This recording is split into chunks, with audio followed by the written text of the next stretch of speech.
bonjour ou bonsoir selon l'endroit où vous vous trouvez. Aujourd'hui, c'est le premier dimanche du mois d'août. Le mois d'août, c'est le huitième mois de l'année. Nous allons commencer notre prière d'intercession. Comme vous savez, c'est la première prière du mois, donc forcément, nous devons ouvrir nos cœurs, nous devons ouvrir nos esprits, nous devons être concentrés pour que le Seigneur écoute nos prières et qu'il nous accompagne tout au long de ce mois que nous allons commencer. Donc, soyez la bienvenue et ensemble, concentrons-nous pour prier le Seigneur. Père céleste, Dieu Tout-Puissant, en ce premier dimanche du mois d'août 2026, nous venons devant toi avec un cœur rempli de reconnaissance. Reconnaissance pour les souffles de vie que tu renouvelles en nous chaque jour, chaque matin, pour les dons de la vie, pour la protection que tu nous as assurée tout au long des mois écoulés, les 7 mois qui viennent de s'écouler, et pour la grâce que tu nous accordes d'entrer dans ce nouveau mois. Car au moment où nous sommes en train de nous réunir, de nous rassembler pour prier, il y en a d'autres qui avaient peut-être voulu être avec nous, se réunir avec nous, mais ils n'ont pas pu. Et nous, à qui le Seigneur nous a donné ce don gratuit, nous devons le remercier. Seigneur, nous te consacrons ce mois d'août et nous te demandons de marcher devant nous, de diriger nos pas et d'éclairer nos décisions que nous aurons à prendre tout au long de ce mois d'août, que ce soit au niveau de nos familles, que ce soit au niveau de nos entreprises, que ce soit dans nos groupes, dans nos clubs d'amis. Nous avons besoin que tu éclaires ces décisions.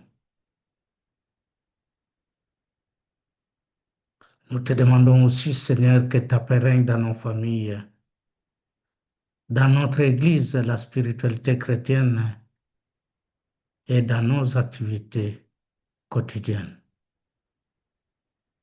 Mais donne-nous surtout, Seigneur, la force de demeurer en toi, mais surtout de persévérer dans la foi. Même lorsque nous sommes confrontés à des épreuves difficiles, que nous demeurons toujours confiants que tu es là, que tu nous guides, que tu nous accompagnes. Nous te prions, Seigneur, pour les malades, pour les personnes qui se trouveraient dans des épreuves, pour les familles qui seraient en difficulté, pour toutes les personnes qui auraient besoin de ton secours. Étends ta main qui guérit. Console toutes ces personnes et délivre-elles. Merci Seigneur de renouveler en nous la joie de te servir.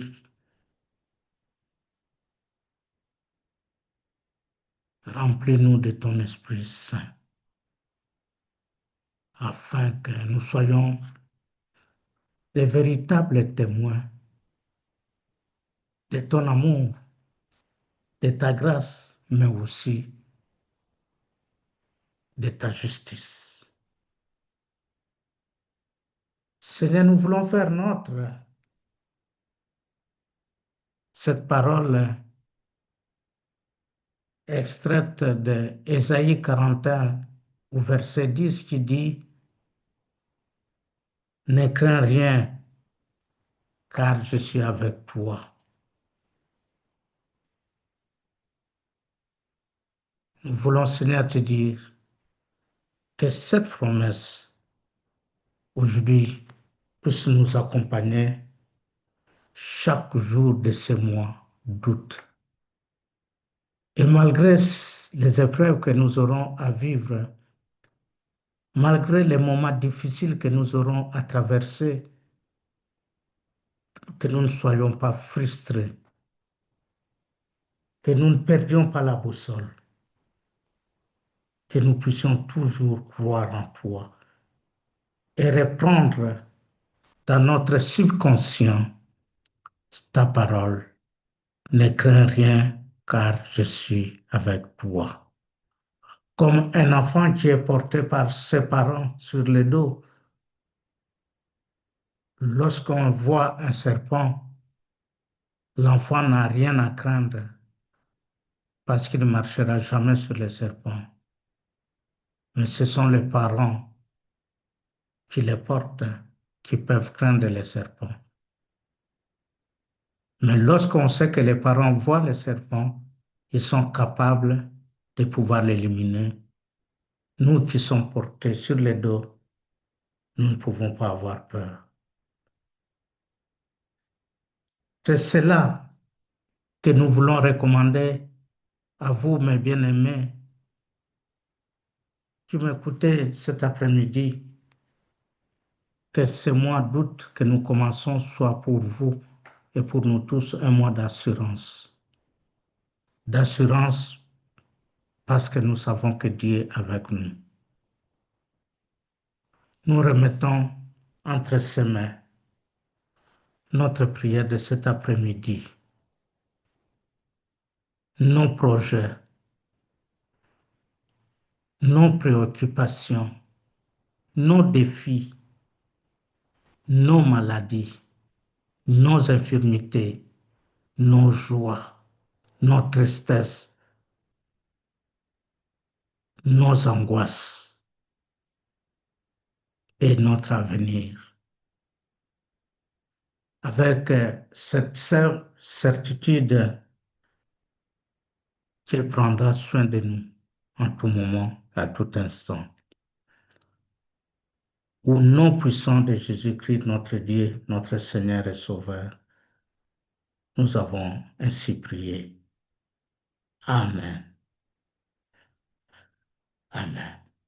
Bien-aimés, encore une fois, soyez la bienvenue à notre première prière d'intercession de ce mois d'août. Comme je l'ai dit, ne craignez rien, il est avec nous et il nous accompagnera tout au long de ce mois. Comme d'accoutumé, notre prière de ce dimanche se comporte 3 points. Le premier point, c'est l'exhortation.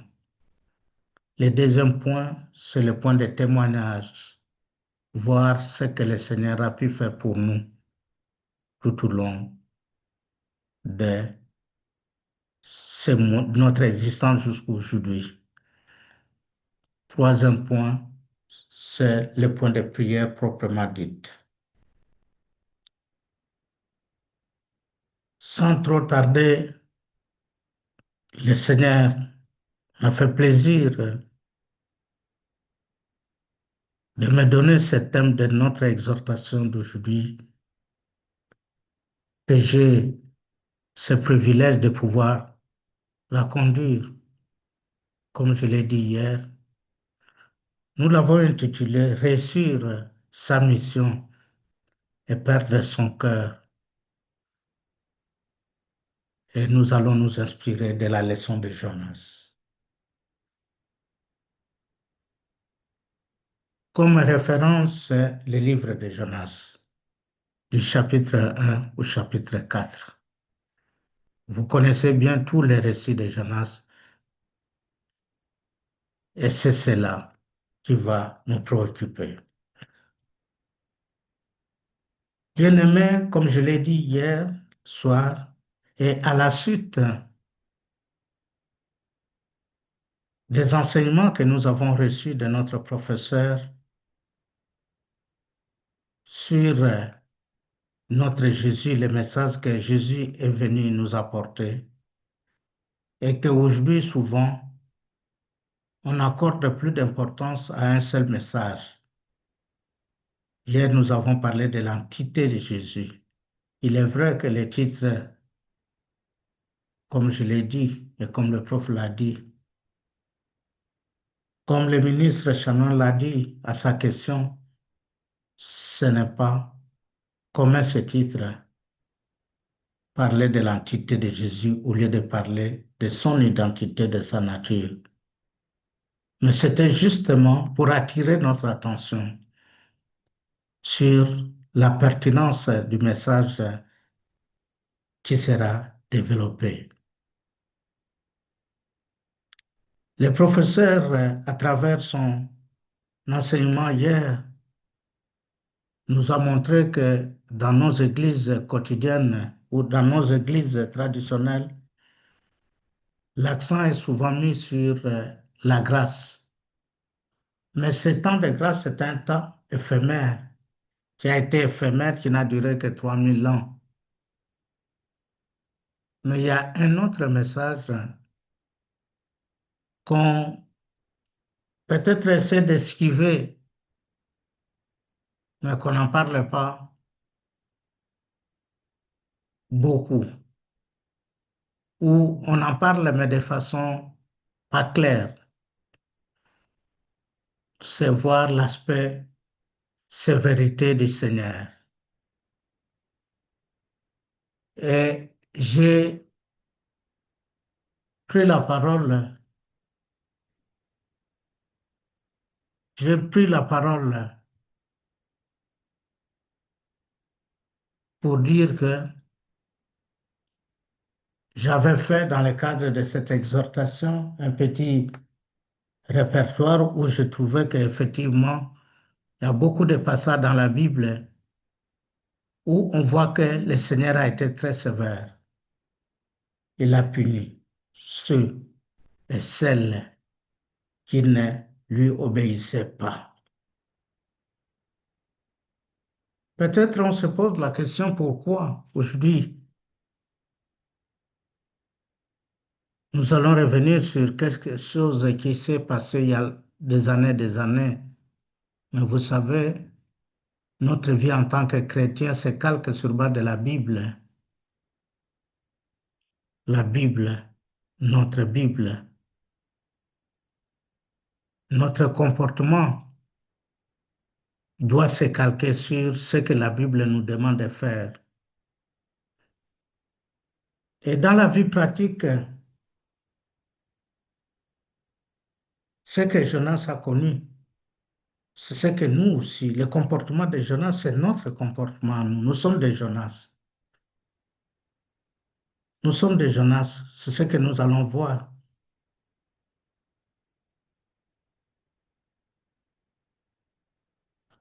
Imaginez un pasteur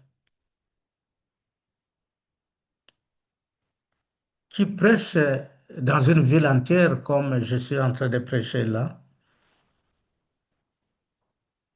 Et à la fin, comme vous aussi, imaginez qu'on vous envoie aller évangéliser le monde dans une ville quelconque, dans un village quelconque.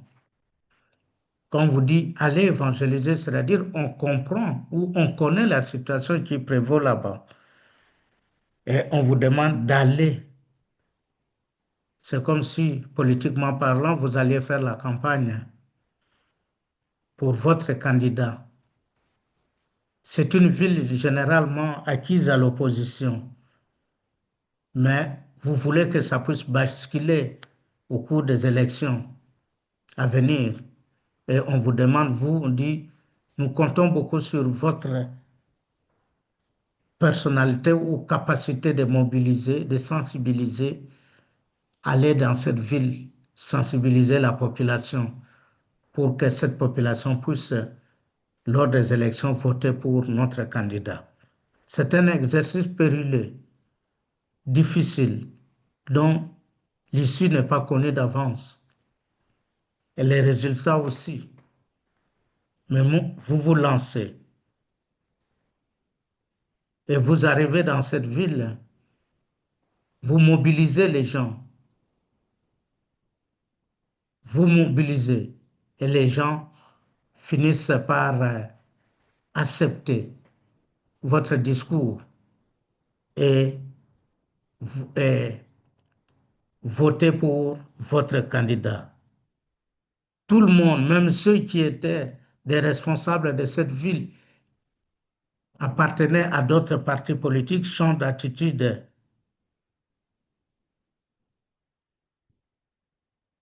Et donc, quelle est l'attitude normale que vous devez avoir?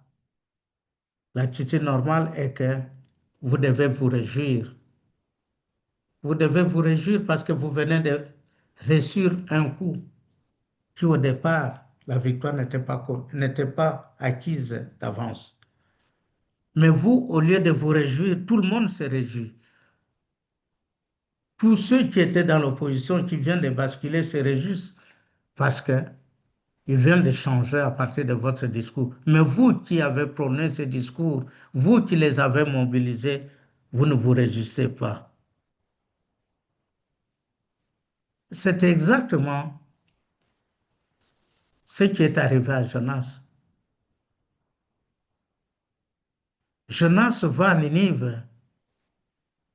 Il accepte de partir à Ninive, où le Seigneur l'a envoyé pour prêcher, pour que les gens de Ninive puissent changer leur comportement. Il est fait, la population se répand, les autorités changent d'attitude, les pécheurs reviennent à Dieu, les réveils spirituels tant attendus éclatent, tout le monde est dans la joie, sauf Jonas. Je suis à l'introduction, mais je voudrais quand même insister, ça nous arrive à nous tous. C'est pourquoi je vous ai dit, nous sommes des Jonas. Et c'est le sens de ce message d'aujourd'hui. Le cas de Jonas est un cas rare dans la Bible. Qu'on voit un homme de Dieu qui connaît un tel succès que celui que Jonas a connu. Mais de l'autre côté, on n'a jamais vu non plus un homme de Dieu qui, avec un tel succès, va terminer sa mission frustré, en colère même, et qui s'éloigne de Dieu, celui qui l'a envoyé, et qui l'a aussi soutenu. Alors, à partir de là, nous nous posons la question de savoir si est-il possible de réussir pour Dieu sans ressembler à Dieu.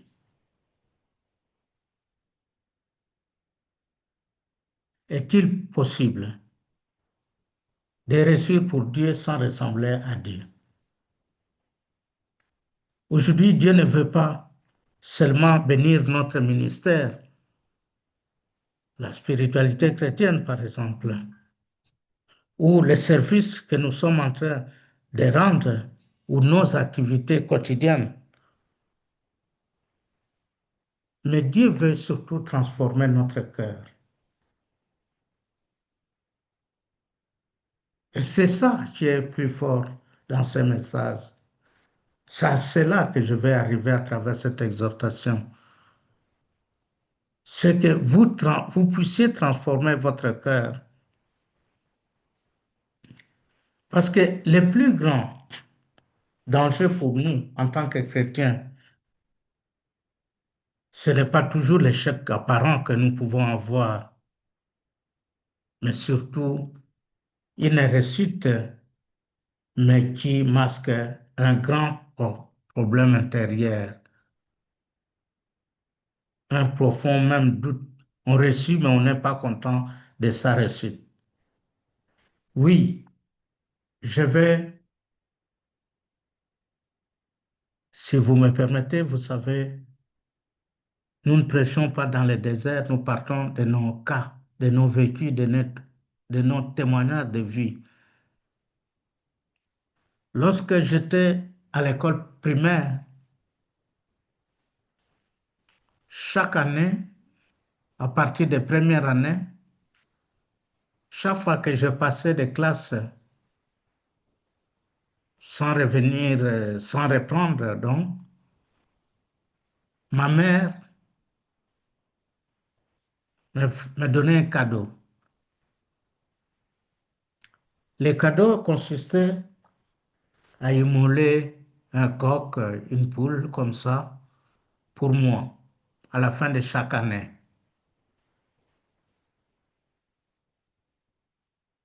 Ma mère n'a pas étudié, donc le pourcentage, ce n'était pas ça qui l'intéressait. Pour elle, ce qui était important, c'est est-ce que tu as réussi? Tu passes une autre classe? Oui. J'avais mon cadeau. J'avais mon cadeau. Mais moi, ce n'est pas passer la classe ce qui m'intéressait. Pour moi, c'était les pourcentages, passer des classes avec un bon pourcentage.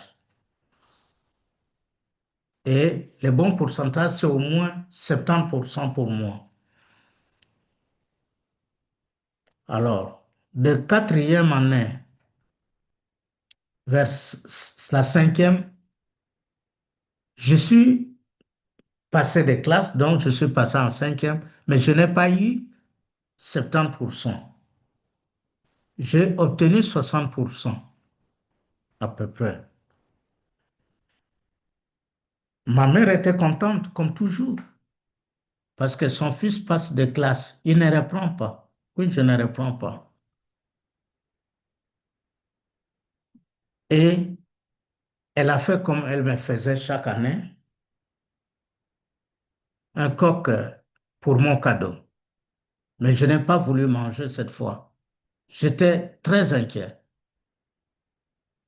Elle m'a demandé, mais pourquoi? Tu as reçu oui ou non? Moi, je dis oui, maman, je passe à la classe. Et alors, quel est ton problème? Et j'ai dit, c'est le pourcentage, ce n'est pas d'habitude, ce n'est pas ça. Moi, je passe avec 70% ou moins, mais ici, j'ai 60%. C'est ça qui m'attriste. Pour ma mère, ça n'avait pas de sens, parce que j'avais réussi. Pour elle, c'était l'essentiel était que je passe des classes. Mais pour moi, oui, je passe des classes, je vais passer des classes. Donc, j'ai reçu, mais ça, pour moi, c'est un souvenir amer.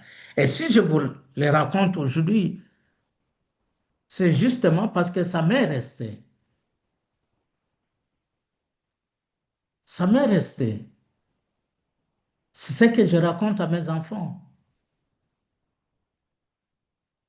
Je leur dis toujours, il faut être excellent. Alors, donc, ce n'est pas parce que tu passes des classes, tu te satisfais. Non. Mais tu passes des classes avec quel pourcentage?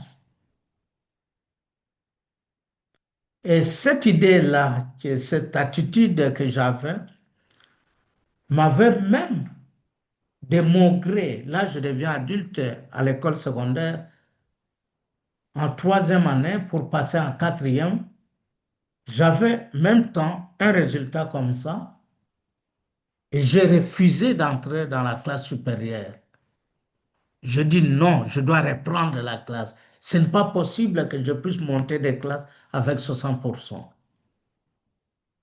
J'ai beaucoup pleuré.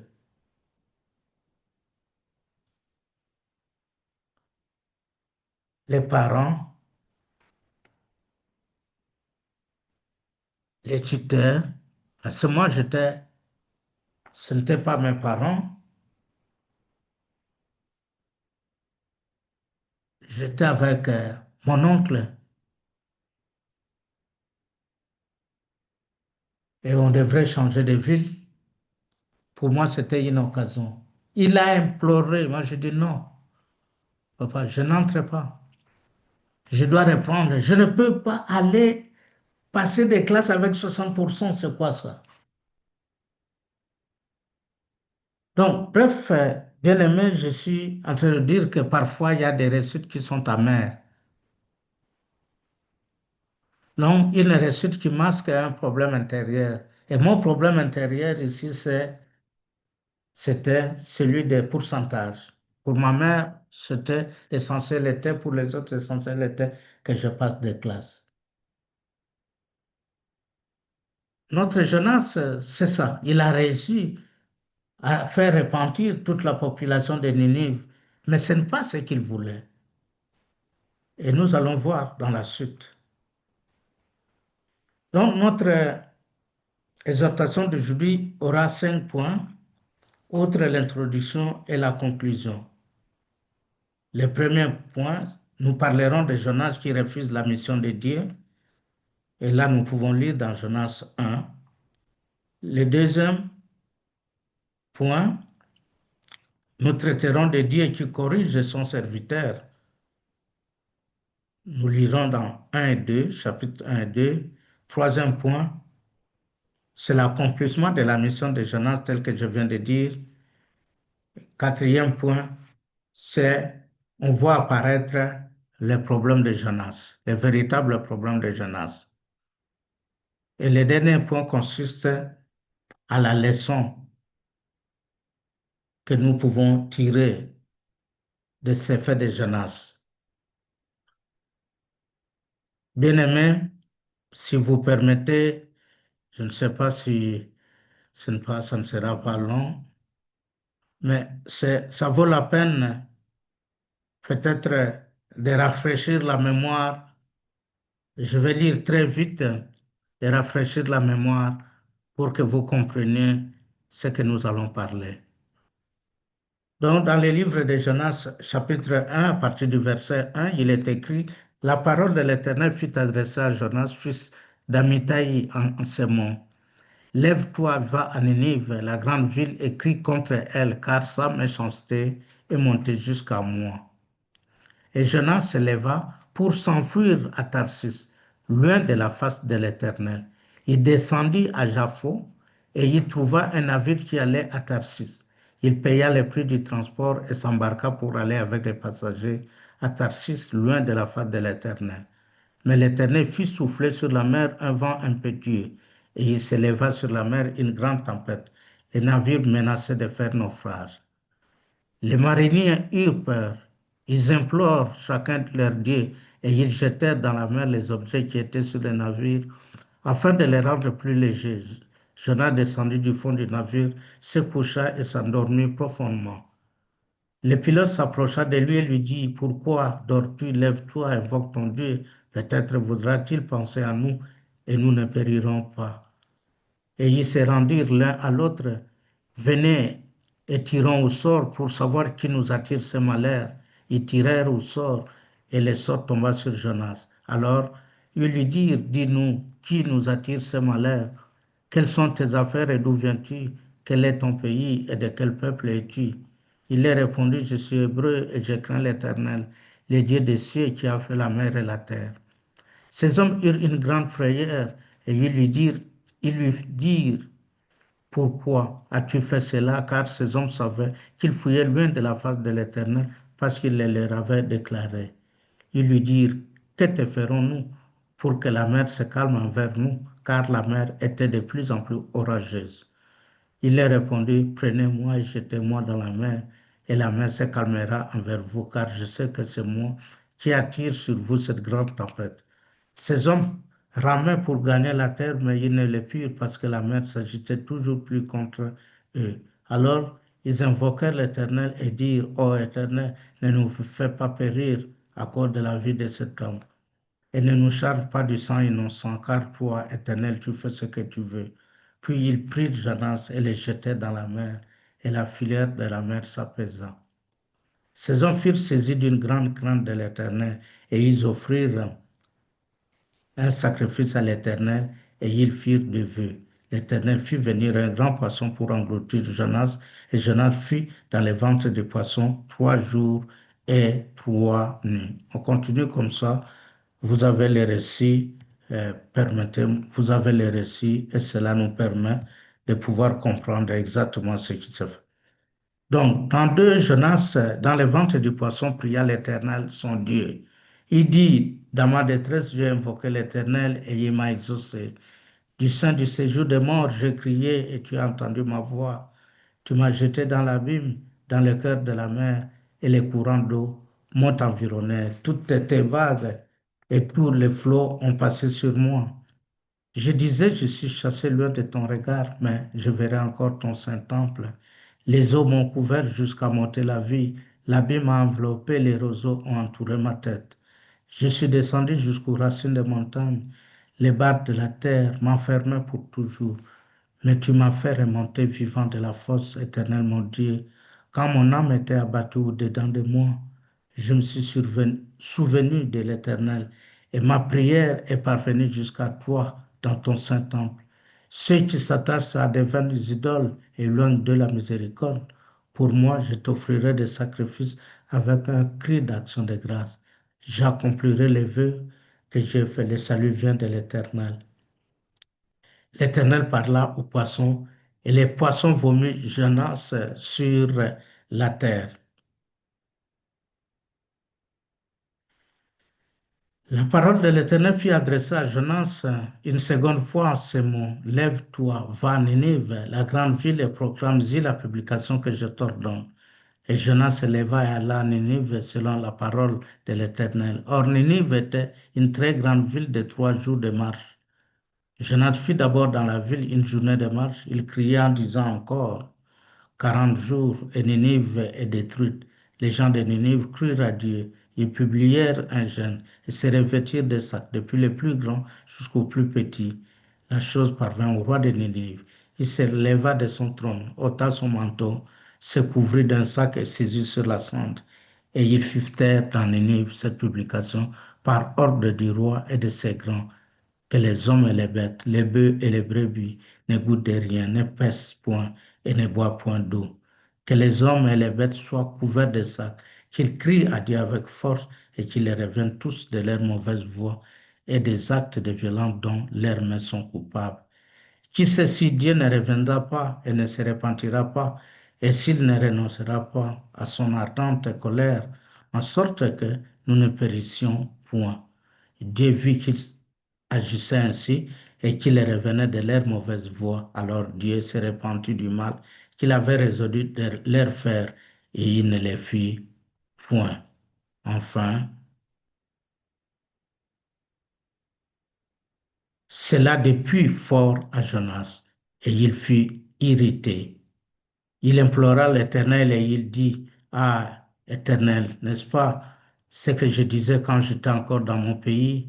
C'est ce que je voulais prévenir en fuyant Tarsis. Car je savais que tu es Dieu compatissant, miséricordieux, lent à la colère, riche en bonté, et qui te répand du mal. Maintenant, Éternel, prends-moi donc la vie, car la mort m'est préférable à la vie. L'Éternel répondit, fais-tu bien de t'irriter? Et Jonas sortit de la ville et saisit à l'orient de la ville. Là, il se fit une cabane et s'y tint à l'ombre jusqu'à ce qu'il vit ce qui arriverait dans la ville. L'Éternel Dieu fit croître un raisin qui s'éleva au-dessus de Jonas pour donner de l'ombre sur sa tête et pour lui ôter son irritation. Jonas éprouva une grande joie à cause de ces raisins. Mais le lendemain à l'aurore, Dieu fit venir un ver qui piqua les raisins et les raisins sécha. Au lever du soleil, Dieu fit souffler un vent chaud d'Orient et le soleil frappa la tête de Jonas au point qu'il tomba en défaillance. Il demanda la mort et dit, la mort m'est préférable à la vie.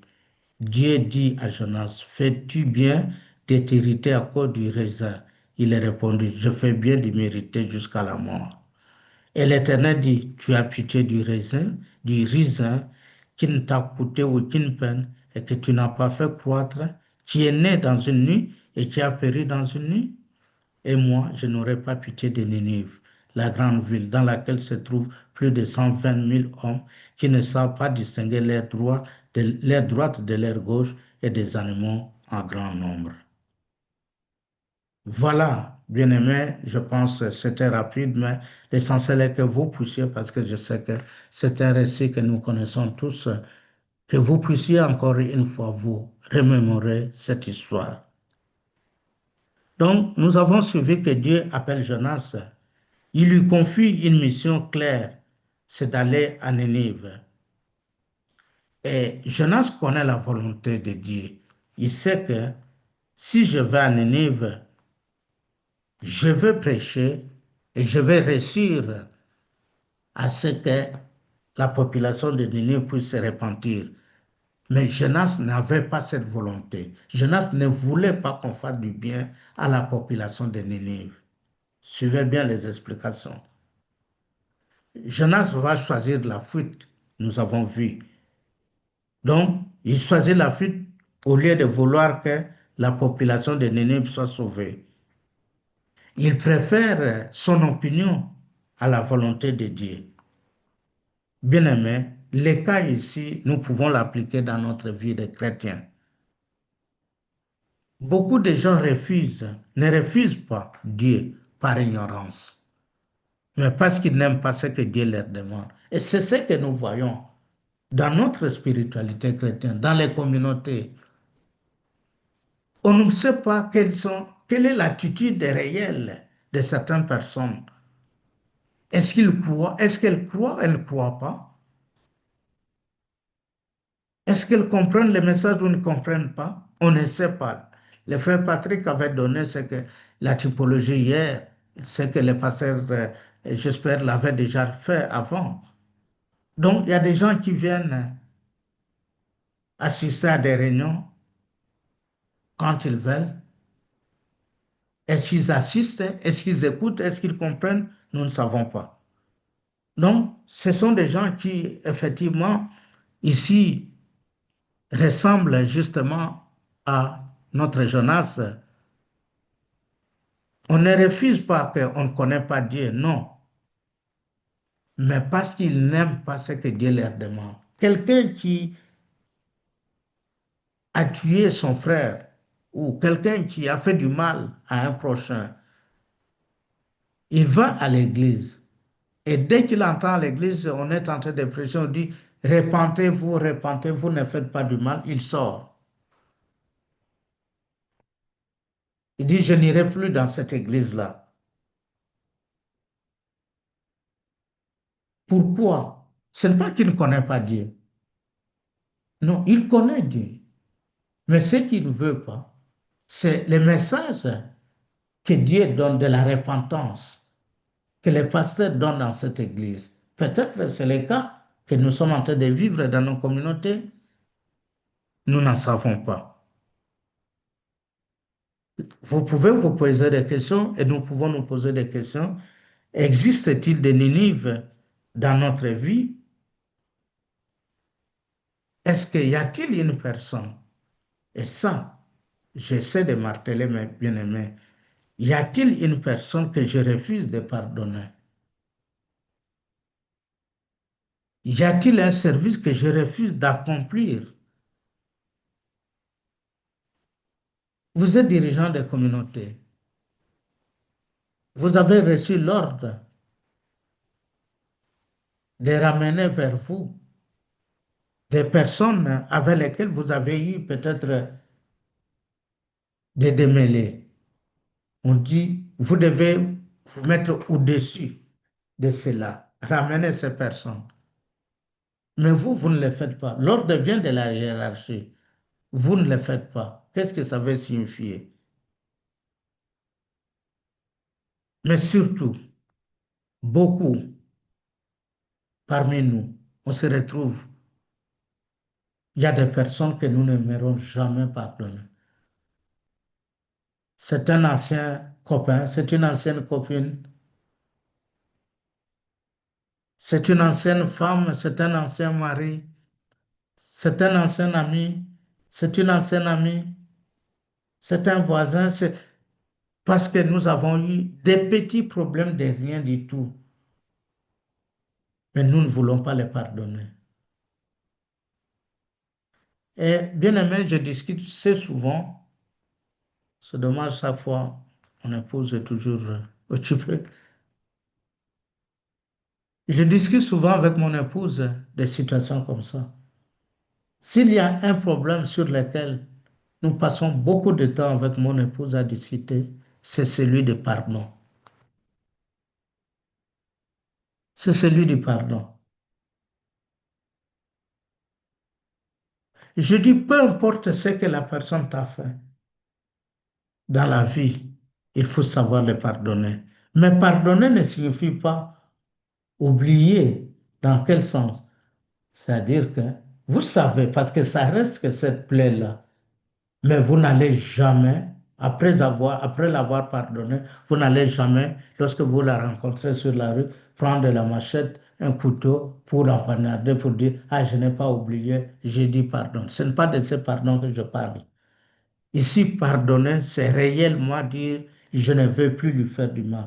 Mais ça ne signifie pas que vous allez nouer les relations comme avant. On dit bien, lorsque un verre est cassé, vous pouvez le réparer. Il ne reviendra jamais comme avant.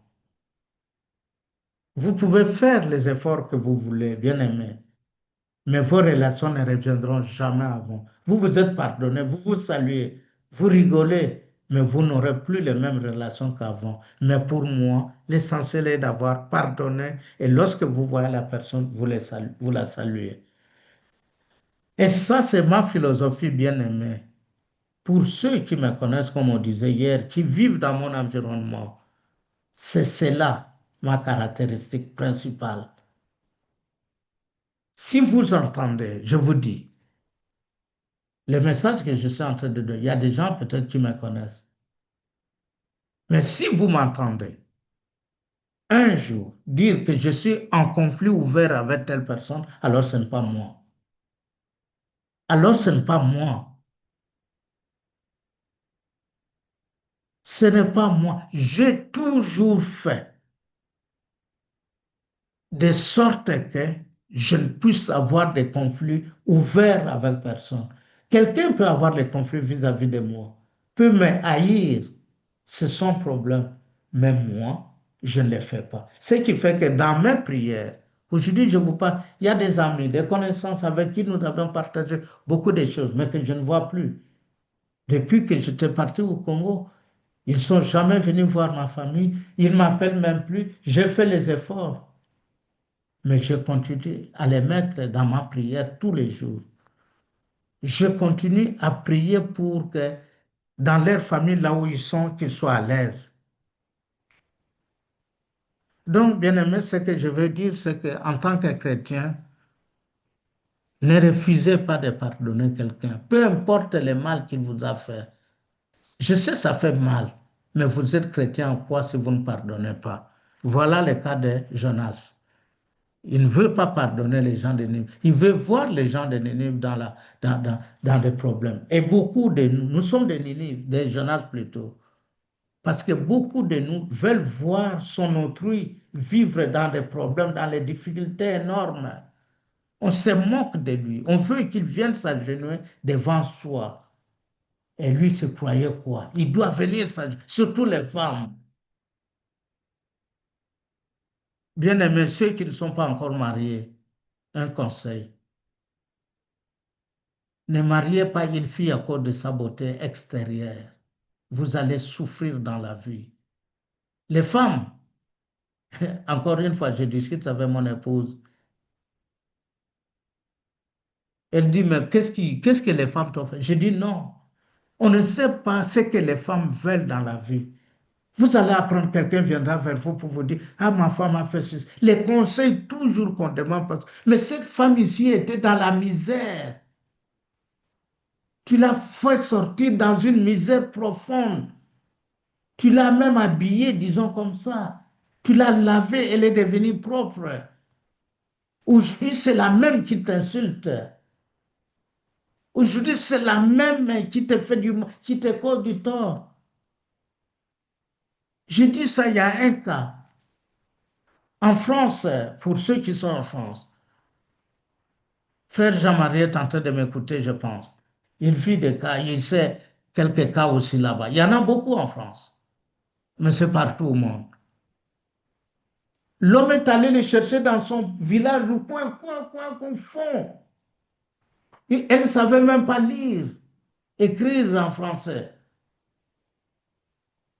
L'homme l'a amené de son petit village jusqu'à... Donc, la première ville, elle a traversé Kinshasa justement pour prendre son avion, arriver en France. L'homme l'a forcé, des formations, parler, tout ceci. Après 30 ans, plus de 30 années de mariage, avec 4 enfants, qui travaillent, la femme va décider pour un petit problème de rien, elle part au Congo pour enterrer son père, elle vient avec un message, oui, on peut faire venir ma mère. L'homme dit, oui, mais tu viens d'arriver, laissons le temps, on verra. Non, pourquoi tu dis ça? Et décide de se séparer de son mari.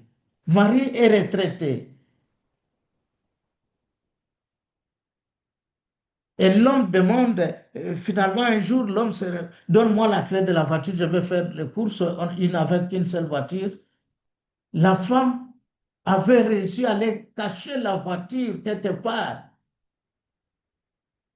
Et c'est quand j'ai vécu avec mon propre neveu, mais au Congo. Aller cacher la moto, ils avaient la moto. Ici, c'est la voiture. Et lorsque l'homme insiste non, elle appelle la police. Elle fait semblant de tomber pleurer, la police arrive, pleure, l'homme a tapé, elle est violente. Et elle avait endoctriné son enfant qui était à côté. La police pose la question à l'enfant. Oui, oui, papa a touché à ma mère, a tapé ma mère. Directement, on l'amène. Périmètre de contrôle. Tu n'arrives pas. Un monsieur qui a presque 70 ans maintenant, même plus que ça, qui t'a... Mais ce n'est pas possible. Savoir pardonner les femmes. Si l'homme ne t'a pas fait partir, sortir de là où tu étais, tu savais la police c'est quoi? Chères sœurs en Christ, si vous voulez, si réellement vous entendez les messages que nous vous donnons chaque jour, savoir pardonner. N'allez pas au mariage avec des agendas cachés. Ce n'est pas ça les mariages. Les mariages, c'est ce qu'on dit à l'église, pour les meilleurs et pour les pires. Parce que parfois, parfois on dit, parce que l'homme n'a pas l'argent. Non, mais vous pouvez voir l'homme avec beaucoup d'argent, mais sa femme est infidèle. On va chercher une autre raison, parce que l'homme n'arrive pas à satisfaire. Tous, on cherche des raisons. Non, ce ne sont pas des raisons. C'est-à-dire que la femme est incontrôlable de nature. Elle est incontrôlable de nature. Vous pouvez tout lui donner, mais elle trouvera toujours une explication, une raison. Je connais encore quelqu'un qui m'est proche, je dis bien, je ne veux pas citer les noms, je ne veux pas être trop précis pour son exemple. Quelqu'un qu'on a grandi ensemble, qui fait la même chose avec une fille, qui lui a tout donné. Et la fille va quitter cet ami-là pour un autre homme qui est déjà marié. Donc, elle va contribuer à séparer cet homme de sa femme pour se mettre là-bas. Oh là, chère sœur, la malédiction, le Seigneur, c'est ça l'aspect du Seigneur. Attendez-vous à des malédictions. Un homme comme ça, 70 ans dehors, et la femme a tout fait pour mettre les enfants, dresser les enfants contre leur papa. Au point que les jours où ils sont allés au tribunal, l'aîné, les garçons, arrivent là-bas, dit à son père, si tu oses faire quelque chose ici, je vais te taper. Je suis venu à la maison, tu sais ce que tu nous as fait. Mais tu es là, tu es devenu ce que tu es, c'est grâce à ce père-là. Aujourd'hui, tu veux taper sur ton papa, essaye. Combien de personnes aujourd'hui, moi j'ai des exemples, mais bien aimé, ce que je dis là, je ne prêche pas dans le désert. Combien de personnes qui sont malheureux dans leur vie pour avoir touché à leurs parents, pour avoir touché à leurs parents parce qu'ils ont pris la défense de leur maman. Vous, maman, chère femme, chère sœur, attention. Vous avez des problèmes avec vos maris, n'impliquez pas les enfants. N'impliquez jamais les enfants. Ces enfants, vous ne les avez pas eus seuls. Il a fallu que l'homme soit là pour avoir ces enfants. Avec quel sacrifice l'homme ne s'est pas imposé pour que les enfants arrivent à ce niveau.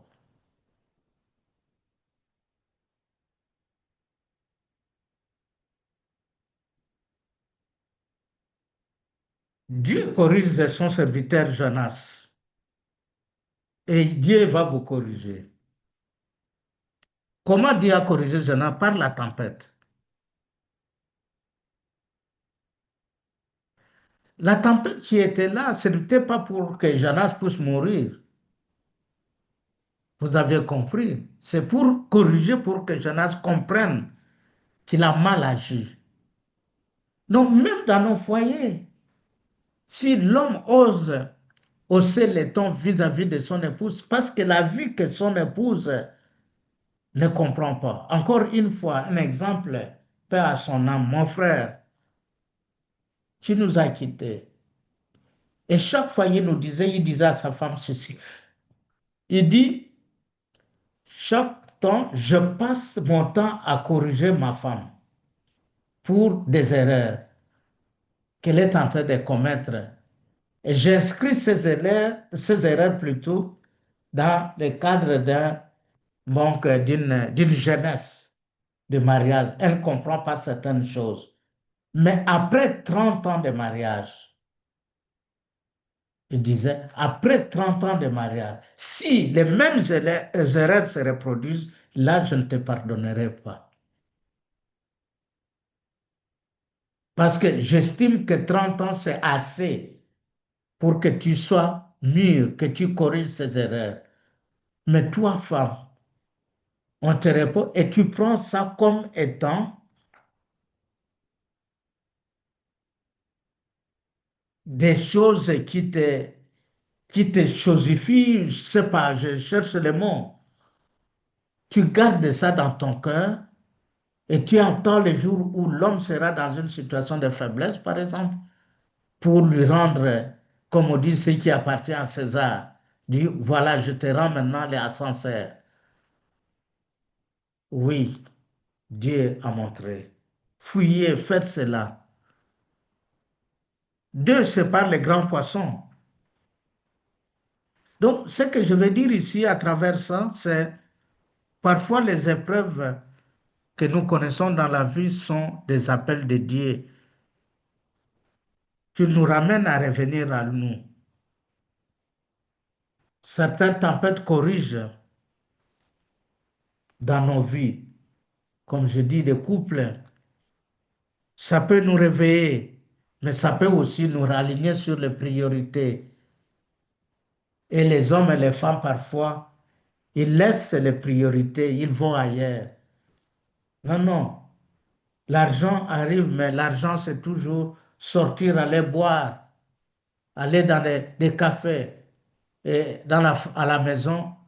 Encore une fois, un exemple, à la maison, les enfants souffrent. Un autre exemple, je ne cite pas parce que c'est ici, aussi en Europe.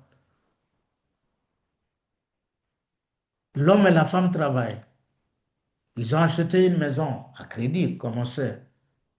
On se partage les responsabilités, comme on le fait toujours.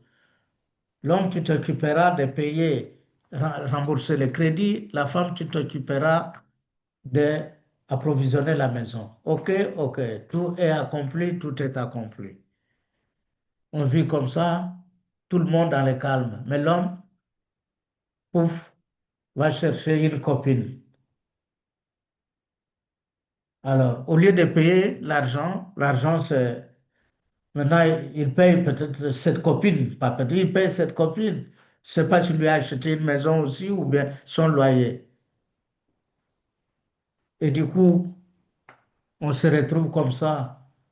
Un jour, une lettre arrive de huissier pour dire votre maison sera scellée.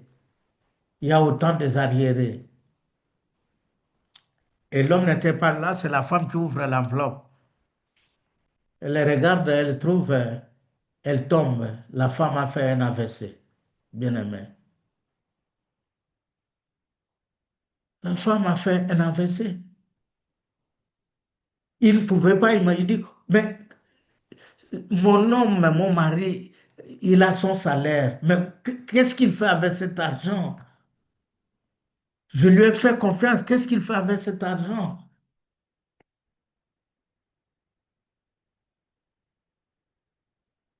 Et je crois au moment où je vous parle, la maison a été, je pense, vendue, hein, selon les dernières nouvelles.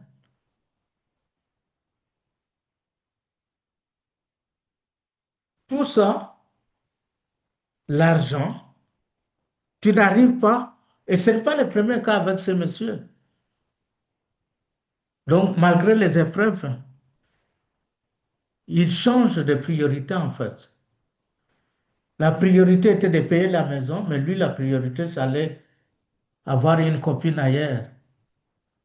Pour lui, c'est la priorité. Mais maintenant, il est corrigé parce qu'il est obligé de payer les loyers qu'il avait oublié de payer.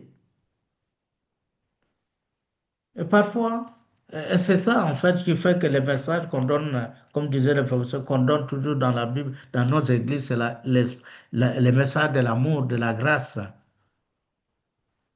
Parce que la discipline de Dieu est souvent une manifestation de son amour. Oui, c'est vrai que Dieu est amour, mais lorsque tu ne respectes pas, voilà le cas de Jonas. Troisièmement, Jonas va accomplir brillamment sa mission comme nous l'avons suivi. Il a obéi. Enfin, il rentre dans Ninive. La ville entière se répand. Les rois, les peuples et Dieu, comme il est amour, grâce, il va suspendre son jugement.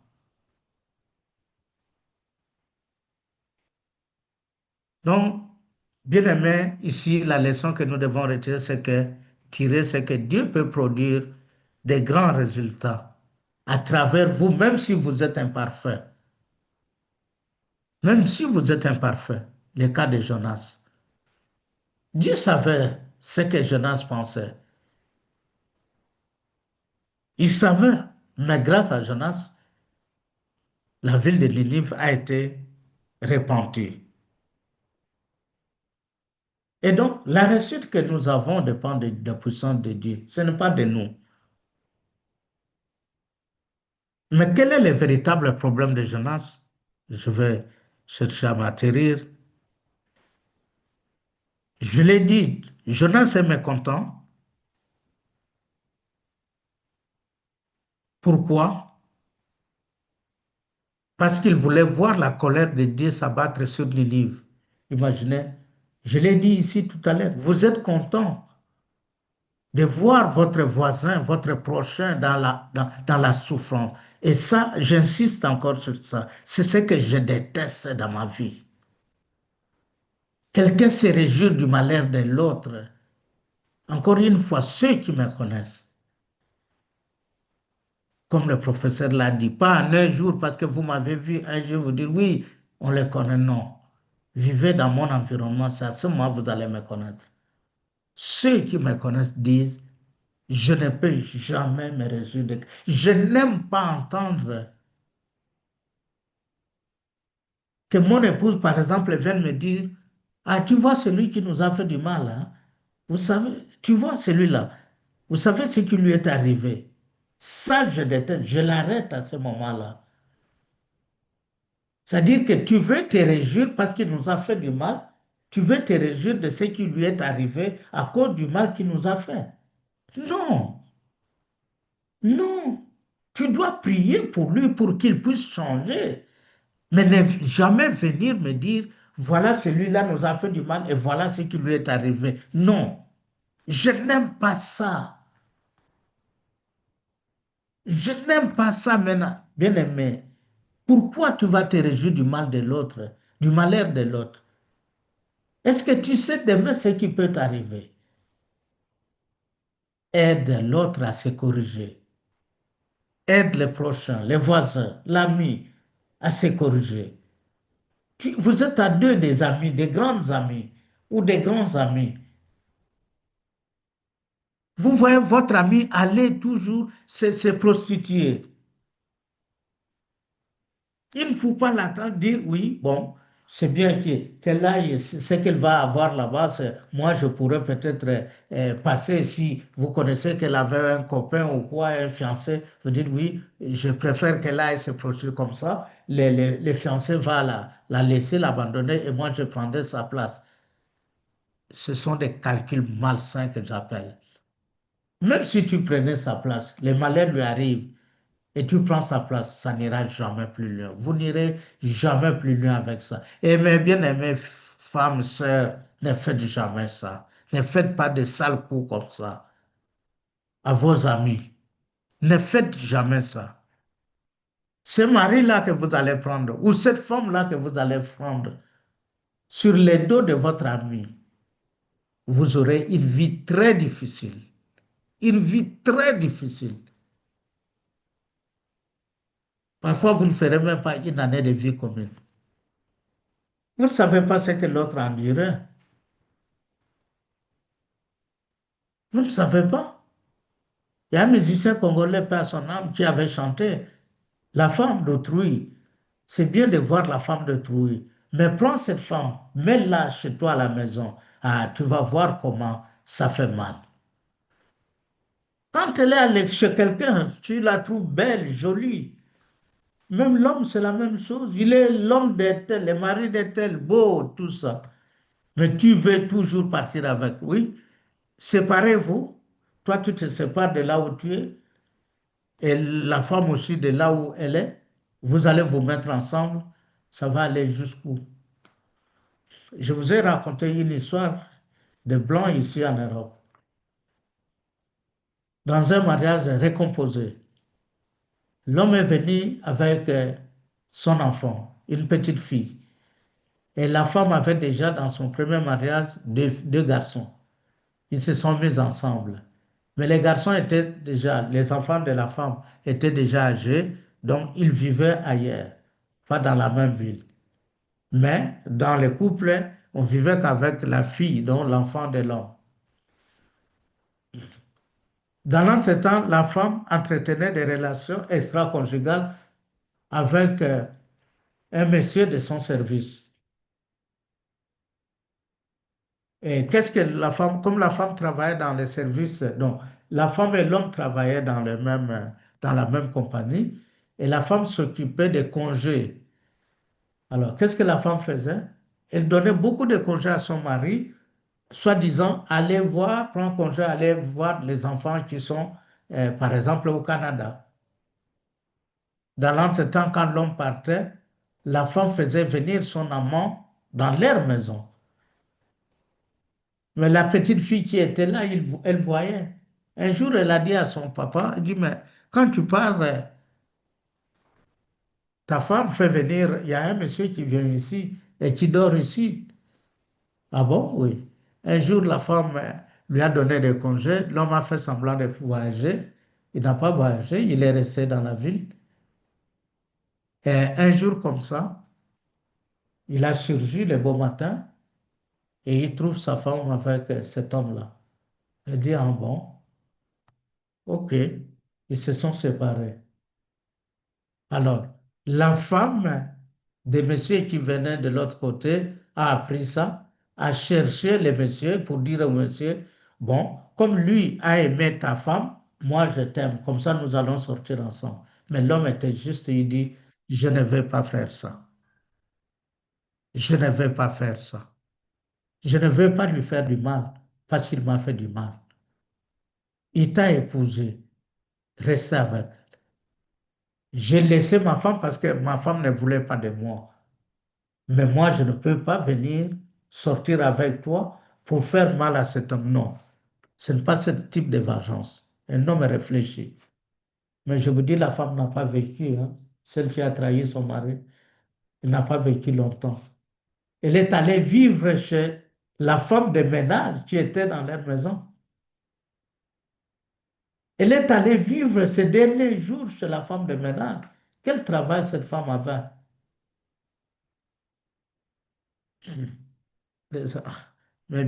Mes sœurs, faites attention.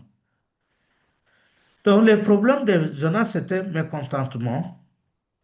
Il se réjouit du malheur, il veut se réjouir du malheur des autres. Et dans notre vie, nous avons tendance à jalouser la bénédiction des autres. Nous avons du mal à pardonner. Nous avons besoin que Dieu soit sévère envers ceux que nous n'aimons pas. On ne peut pas être content de la réussite de l'autre. Celui-là m'a fait du mal. Je veux toujours, vraiment, je veux les voir dans les difficultés. Je veux les voir dans les difficultés. Et dès qu'on apprend qu'il a obtenu une promotion au sein de l'entreprise, on est malade. On peut aller voir le féticheur, hein. Pourquoi il doit avoir celui-là? Non. Oh, et vous priez pour ça, bien-aimé.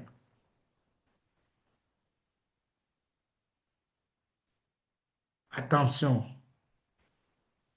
Et nous terminons par la plante, les raisins que nous avons vus et la dernière leçon de Dieu par rapport à Jonas. On a vu que Jonas pleure une plante qui a été séchée et Dieu lui a révélé son incohérence. Donc tu as plus de compassion avec une plante qui est née, que tu n'as pas plantée en fait. Pour une plante que tu as trouvée, qui est née, comme dit l'expression, une nue et qui disparaît une autre nue, que d'avoir la compassion des centaines de milliers de personnes. Alors, bien-aimés, qu'est-ce qui nous préoccupe le plus? C'est notre confort, c'est notre réputation ou alors le salut des autres.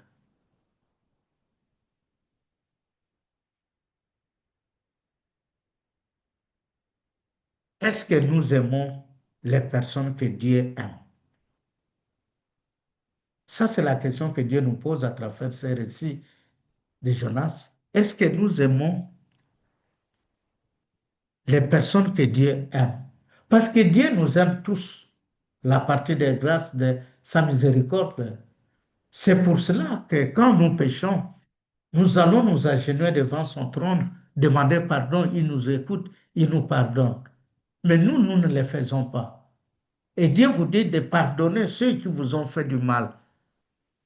Parce que Dieu nous pardonne, parce que Dieu vous a pardonné. Mais vous, est-ce que vous le faites? Est-ce que nous le faisons? Et c'est ça qui fait que finalement, la prière que nous faisons est inefficace. Parce que nous faisons la prière avec des zones d'ombre. Nos cœurs sont remplis des zones d'ombre. D'un côté, tu fais la prière, tu vas pour la prière, mais après la prière, tu as un rendez-vous avec ton amant ou bien avec ta copine. En fait, tu ne pries pas. Tu es en train de monter des stratégies, comment tu vas la rencontrer, comment tu vas les rencontrer. Comment voulez-vous que cette prière soit entendue par notre Dieu, lui qui connaît déjà nos cœurs? Dieu nous demande de pardonner les autres. Dieu est sévère, très sévère, mais il est compatissant. C'est le message d'hier. Souvent, on parle seulement de l'aspect compatissant, grâce, grâce, grâce. Mais la sévérité de Dieu, si tu persistes, c'est ça ce que je voulais ajouter. Si tu persistes dans l'erreur, je l'ai dit hier soir, c'est diabolique. C'est-à-dire Dieu te pardonne, il est miséricordieux. Mais si tu ne veux pas, il te dit de pardonner autrui, de pardonner ton voisin, de pardonner ton ami. Tu ne le fais pas. Bien aimé, vous pouvez venir passer les heures et les heures en train de prier ou parler comme je l'ai fait. Vous ne serez jamais pardonné par Dieu. Il va vous montrer, comme il a montré à Jonas, à travers la tempête, à travers les poissons, pour te ramener à corriger. Mais attention, ça peut être fatal aussi. Ça peut être fatal. Cet aspect-là, cet attribut de Dieu, la sévérité de Dieu qui n'est jamais démontré, qui n'est jamais mis à la lumière dans nos églises. Et c'est comme ça on se plaise. Dit, ah oui, Dieu est compatissant, je vais aller faire des bêtises, je viendrai demander pardon. Mais chaque jour, pardon, pardon, pardon. À un moment donné, on est lassé. Même au niveau de famille, on est lassé. Donc, en conclusion, ce que nous pouvons dire, c'est que Jonas a connu un appel extraordinaire, une délivrance miraculeuse, une mission réussie, tout un réveil historique que nous pouvons retenir. Mais Dieu a voulu lui apprendre quelque chose. Le succès n'est pas seulement d'accomplir la mission que Dieu vous a donnée, mais c'est d'avoir un cœur qui ressemble à celui du Seigneur. Bien-aimé, attention, attention. Ne soyez pas ne dire, oui, bon, moi, de toute façon, j'ai reçu parce que tu as quitté ton mari. Tu es allé prendre un autre mari. Et ce mari-là t'a propulsé. Tu as eu la chance, tu es devenue, je ne sais pas, directrice ou quoi, c'est de l'entreprise, ou je ne sais pas, par ces relations, il t'a introduit dans une autre société et là tu montes des promotions. En fait, bref, tu es dans l'abondance par rapport à la situation que tu vivais dans ton ancien foyer. Et tu dis, oh, voilà, j'avais perdu mon temps là-bas. Non, attention, à Samson. Est-ce que Dieu t'autorise de faire ça? Et souvent, souvent, je l'ai dit, des gens comme ça, c'est éphémère. La chute est vertigineuse souvent. Cela ressemble, hein, comme vous venez de voir, cette histoire est proche parfois de ce que nous connaissons de l'histoire des fils prodigues. Hein. Vous le connaissez, on en a déjà parlé plusieurs fois. Pourquoi nous disons qu'il est ou qu'elle est proche? On voit que quelqu'un qui a mal agi reçoit la miséricorde de Dieu.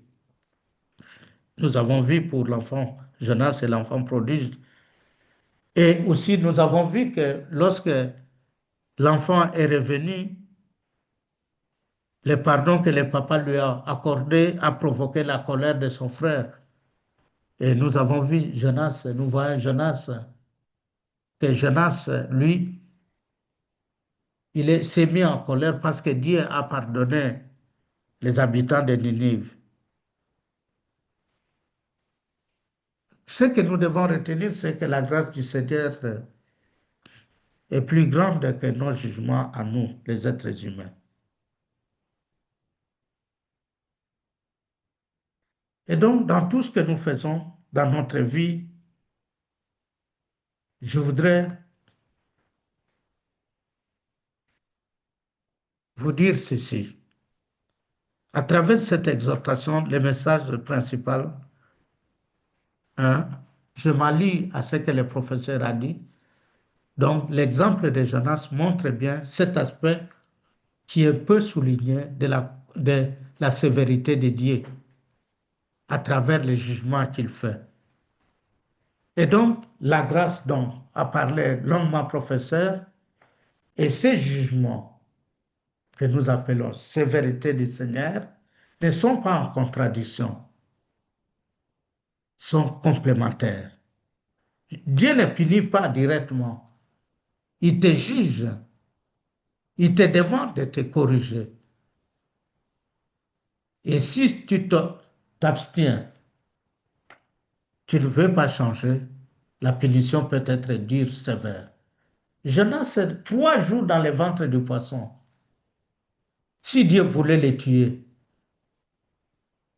comment ils peuvent survivre dans le ventre d'un poisson? D'abord avec la tempête. Dieu pouvait faire noyer les bateaux dans lesquels il était, sauver les autres. Noé, l'histoire de Noé, nous connaissons. Et que Jonas périsse. Mais Dieu n'a pas voulu ça. C'est une leçon de vie. Deuxième chose, c'est le pardon. J'ai beaucoup, c'est pour ma première fois de prendre du temps comme ça à l'exhortation, parce que nous sommes au début du mois et je voudrais que nous préparions un mois nouveau, que nous puissions changer nos comportements, que nous ne venons pas au sein de l'Église, de la spiritualité chrétienne comme si on allait au marché. On ne comprend pas le message, qu'il n'y ait pas de transformation dans notre vie. C'est la transformation que nous cherchons. Quand j'entends les gens dire, oui, il prie, oh non, je suis parti parce que j'ai eu un problème avec tel. Mais tu as eu un problème avec tel. Quel est ce problème que vous ne pouvez pas vous entendre? Et à cause de ces problèmes, tu ne peux plus rester prier avec ces gens-là.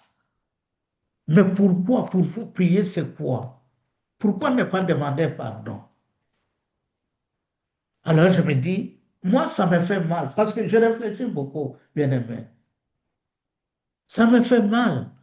Je dis, mais comment? Comment est-ce que quelqu'un qui veut sauver son âme, mais qui quitte parce que l'autre là la regarde ou les regarde avec des yeux peut-être méchants, je ne sais pas, un regard méchant. Je vais quitter à cause de ça. J'ai toujours dit à ma femme, vous savez, dans le monde d'entreprise, la concurrence est féroce. Et je l'ai toujours dit à mes enfants, attention, surtout vous les filles, au niveau des services, la concurrence est féroce. On se parle, mais attention, ne vous laissez pas abattre. Soyez forte, résistez, et après, vous deviendrez des amis. Moi, je dis, il y a quelqu'un qui m'a combattu. Il était doyen, mon doyen, parce que je suis entré, on m'a donné des cours dans l'université, à cette université, sans passer par lui. Il ne me connaissait pas, je venais de nulle part pour lui. Et j'ai connu ça 2 fois. Pourquoi on lui a dit, il vient d'où? Et il y a même un directeur général qui m'a dit, mais je ne sais même pas, on vous a, imaginé, on vous a pris où? Où est-ce qu'on vous a pris? Je l'ai regardé comme ça, mais paix à son âme, malheureusement.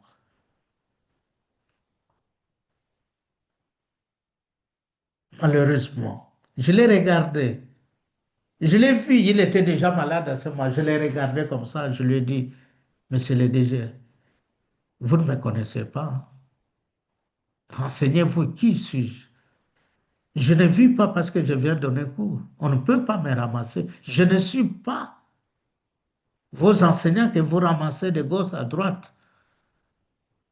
Je ne vis pas de ce que vous me donnez, c'est combien? Je ne suis que c'est un cours, 2 cours qu'on m'a donné. Celui qui vous a dit ça, faites attention déjà. Je vous respecte en tant qu'aîné, mais des discours comme ceux-là, je ne veux plus entendre. malheureusement. J'ai beaucoup pleuré, je vous dis la vérité, quand j'ai appris son décès.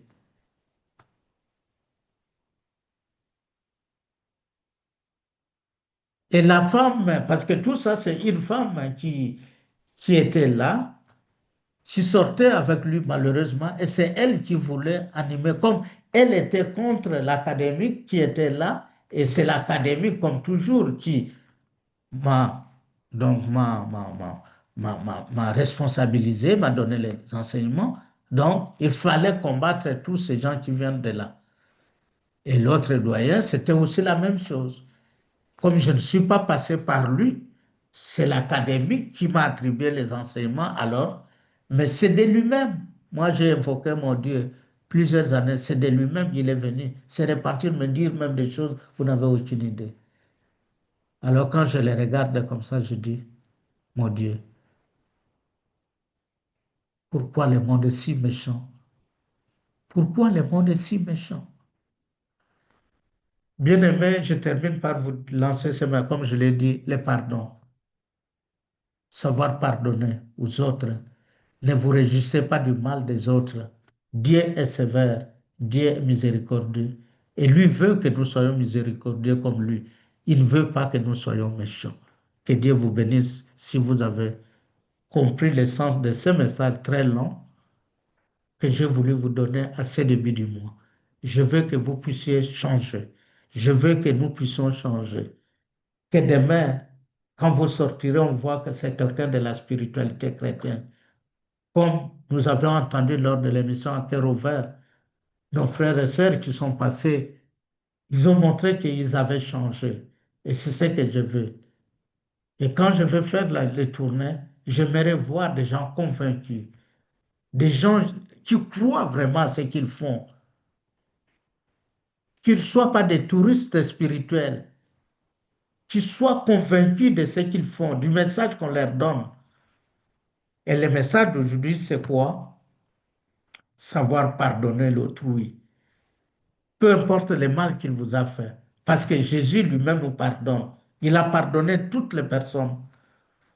Avant de les punir, il a essayé de les corriger. Et nous, si nous voulons nous ressembler à lui, nous devons savoir pardonner. Merci pour votre écoute et pour votre attention. Sans tarder, nous passons au deuxième point, qui est le point du témoignage. Le témoignage, c'est ce que Dieu a fait pour nous pendant les 7 mois que nous venons de passer avec lui, depuis le début de l'année. Mais pas seulement ça, depuis notre existence jusqu'à aujourd'hui, Dieu a fait des merveilles dans notre vie. Je vois, je commence par, je vois la sœur Hélène. Sœur Hélène, vous avez la parole, s'il vous plaît. Après, ça sera le frère Priam.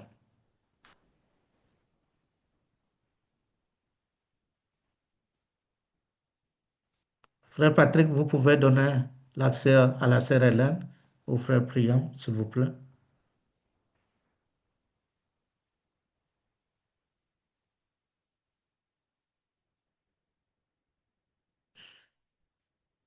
Frère Patrick, allô, frère Patrick. Allô, est-ce que vous m'entendez, doyen? Ah, là, je viens de vous entendre. Si vous Problème pouvez, et beaucoup de bruit à mon niveau, s'il vous plaît.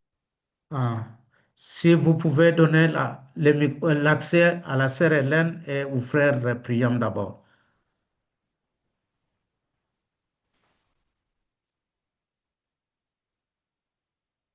Merci, doyen, de me passer la parole. Bonsoir, Ok. peuple de Dieu. Doyen, je voudrais rendre un témoignage aujourd'hui au nom d'un de mes collègues. Et je magnifie le nom de l'Éternel parce que le témoignage que je rends ce soir est justement basé sur la force du pardon. Parce que le témoignage que je rends ce soir vient de ce que la personne m'a dit ce matin. Et c'est tellement bien aligné que ce témoignage vienne après votre exhortation sur le pardon. Parce qu'il y a, je crois, 3 à 4 mois, un des gardiens de la banque est venu me voir comme ça. Il me dit, il faut que je te parle d'un de mes problèmes. J'ai déjà pas compris pourquoi est-ce qu'il voulait me parler. Je pensais qu'il voulait de l'argent. Et il s'est assis pendant 1 heure. Il m'a parlé de ses problèmes de couple et il m'a dit qu'il veut divorcer. Bon, moi, je me suis contentée de l'écouter. Après, je lui ai dit, je vais prier, je vais te revenir. Il m'a laissé 1 heure de temps après. Quand je parle de ça au Saint-Esprit, on me dit, donne-lui le manuel de prière.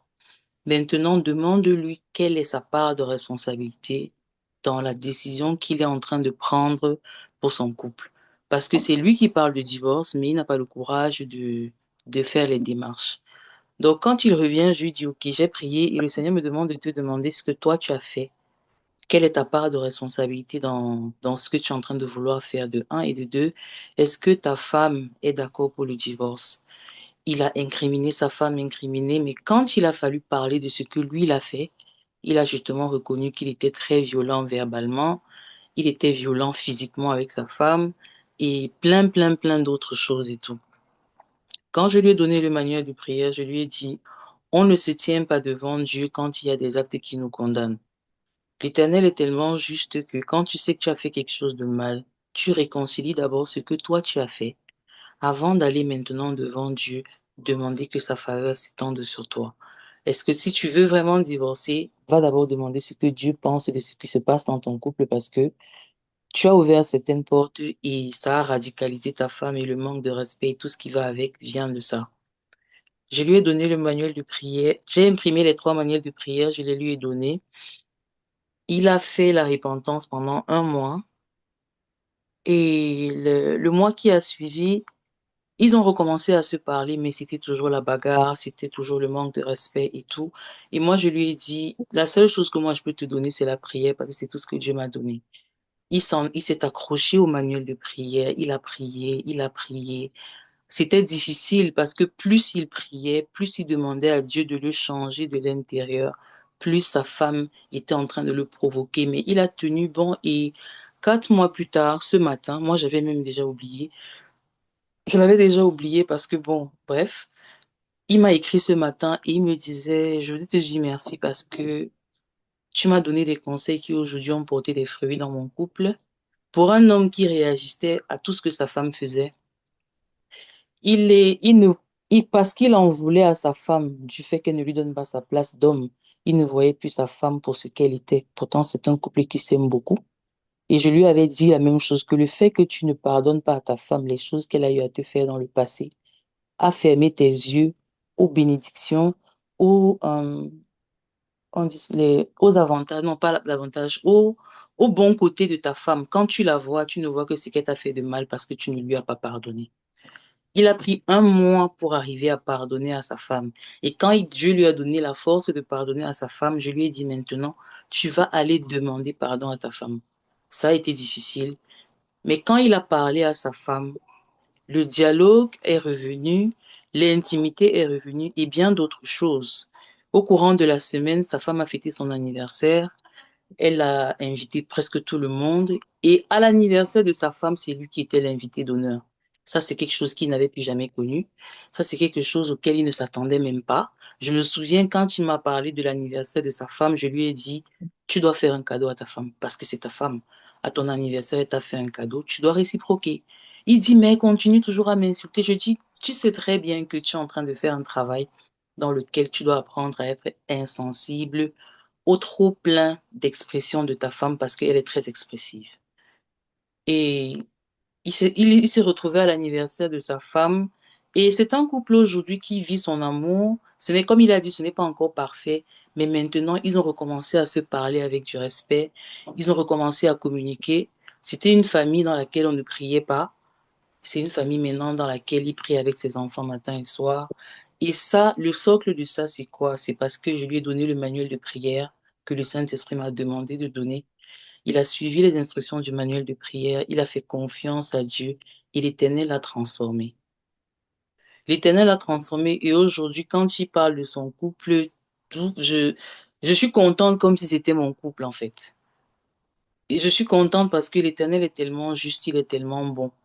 Et je suis encore plus contente parce que moi, je suis pas mariée, je suis pas en relation et tout, mais de seulement savoir que l'Éternel passe par moi pour réconcilier certaines personnes, connaissant l'importance de la famille, connaissant l'importance de la communication dans les couples, de voir que beaucoup de personnes se détestent, beaucoup de couples volent en éclats parce que ils étaient tous, ils avaient fait tous les conseils de famille possibles.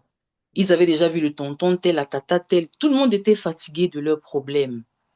De voir qu'aujourd'hui, à cause de la prière, uniquement de la prière, et le fait qu'il ait fait un travail sur lui, ils ont réussi à trouver un terrain d'entente et à recommencer à vivre dans la paix et dans l'amour. Ça mérite, l'Éternel mérite toute la gloire qui lui est due. Parce que il est entré dans ce couple, il a restauré le cœur de mon collègue vis-à-vis de sa femme. Et aujourd'hui, qu'ils me disent qu'ils sont en paix, ça me fait le plus grand bien. C'était ça mon témoignage aujourd'hui. Le premier, parce que le deuxième témoignage, quand le doyen parle du fait que on veut voir nos ennemis couler et tout, je me suis revue dans mon passé parce que dans les églises où j'ai été, on disait il faut abattre ses ennemis. Il faut prier pour que Dieu, le mal que nos ennemis nous ont souhaité, que ça tombe sur eux. Et pendant longtemps, quand j'apprenais que les gens qui m'ont persécuté sont en train de prospérer, ça me faisait mal et je me demandais, mais Dieu n'est pas juste, Dieu n'est pas juste. Mais l'Éternel m'a fait comprendre qu'en fait, quand tu lui transfères tes problèmes, c'est lui qui s'occupe de tes ennemis. Et quand tu transfères tes problèmes à Dieu, tu commences à avoir pitié de tes ennemis. Les personnes que moi j'avais souhaité qu'elles meurent, parce que ça, il faut avouer, mon plus grand bien à cette époque-là, c'était d'entendre que une de mes tantes ou une de mes grands-mères est décédée parce que vraiment, avec tout le mal qu'elles ont fait et qu'elles m'ont fait, blablabla, etc. Maintenant, quand je sais qu'il y a une qui ne va pas bien, je suis la première à courir pour aller voir.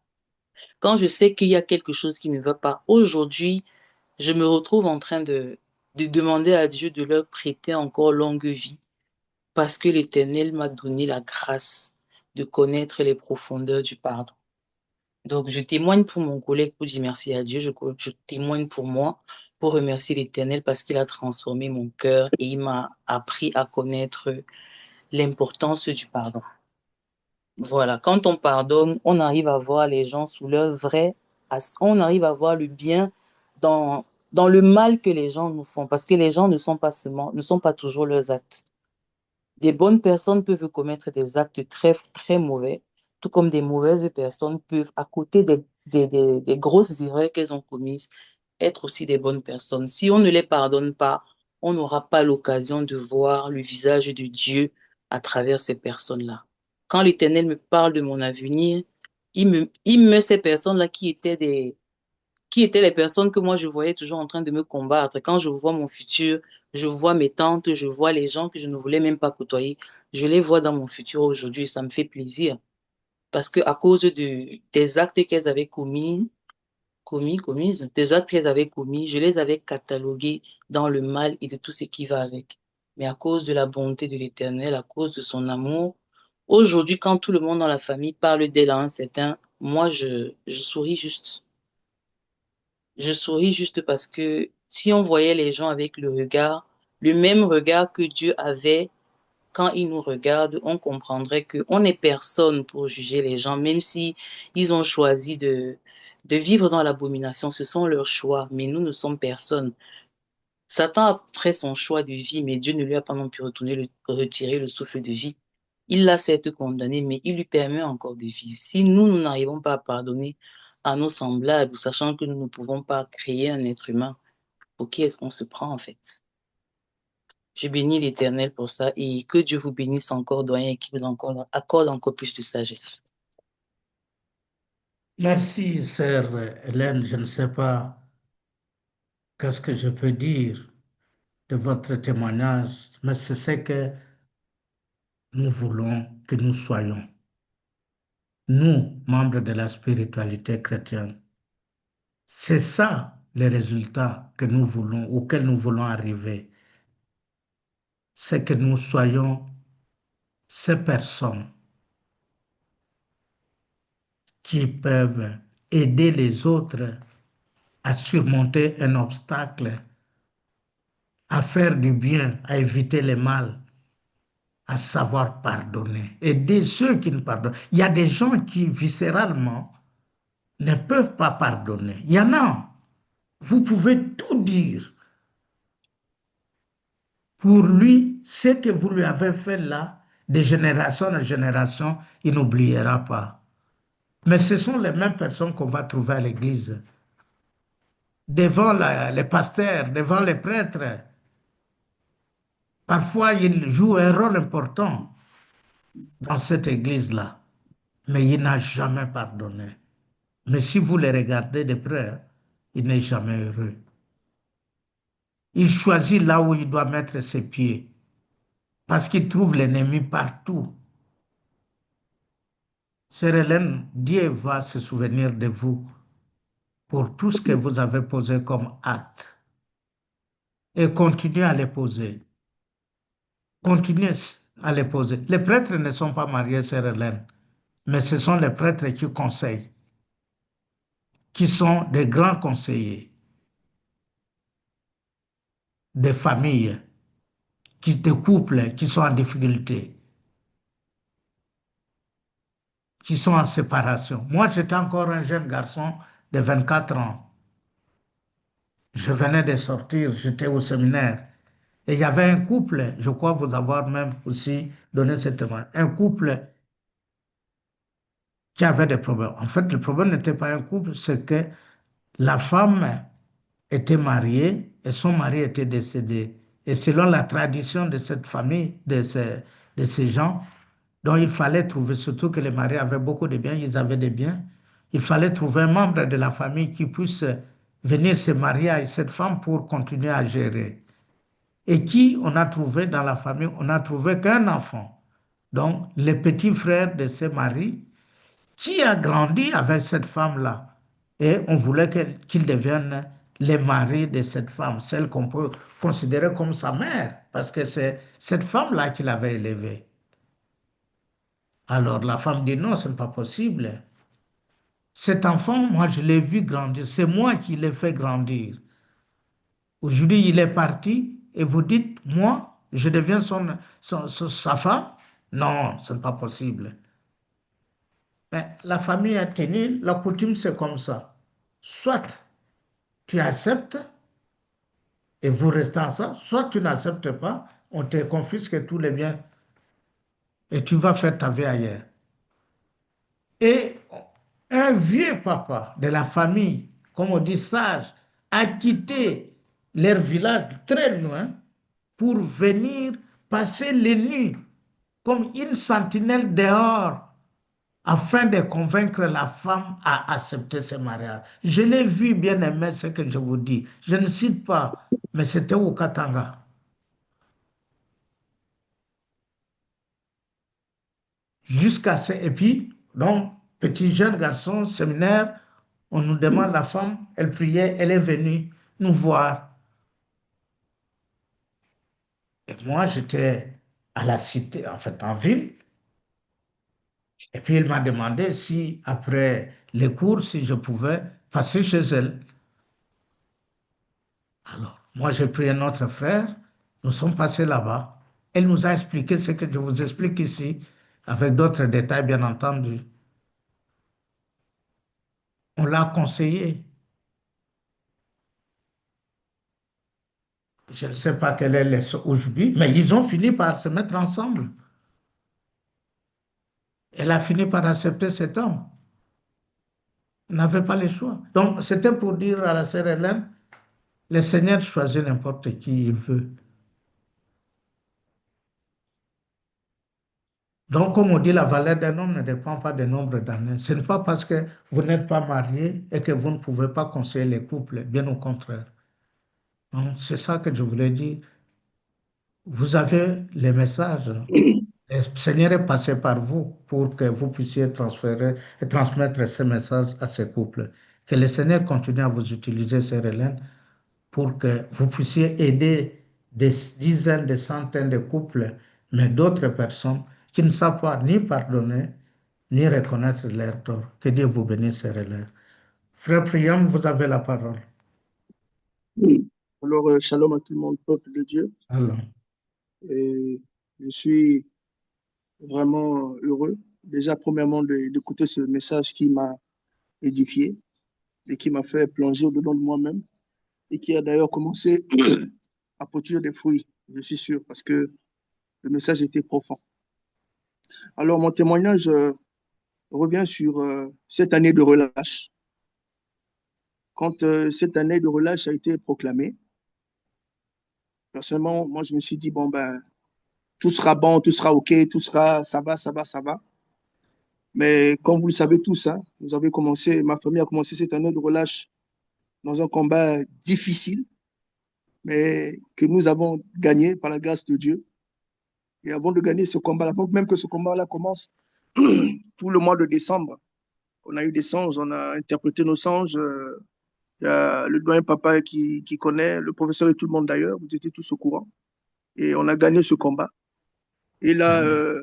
il y a quelques jours, là, je viens d'apprendre que l'arrêté de ma femme est sorti. Elle va commencer à travailler maintenant à la fonction publique.